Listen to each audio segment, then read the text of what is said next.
Kids, when did you realize your parents might be terminally stupid? My dad has always been the kind of guy who dives headfirst into things without much thought. You know the type, quick to jump on the latest fad or whatever weird thing he saw on TV. So when he called me one afternoon, sounding serious, and said he had pancreatic cancer, I was crushed. I remember sitting there, stunned.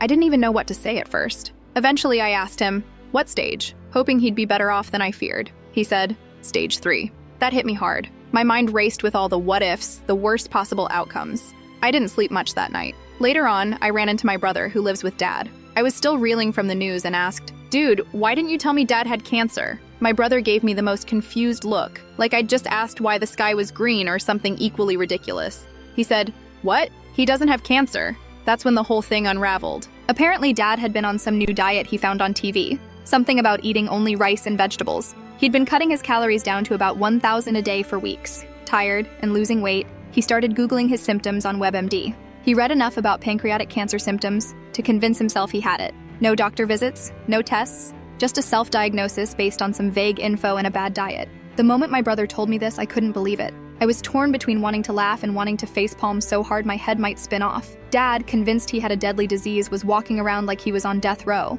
while in reality he was just starving himself silly. I called Dad back, tried to gently break it to him that what he was feeling was probably due to his crash diet and not some terminal illness. He grumbled, obviously not thrilled to hear it, but at least he agreed to see a doctor soon.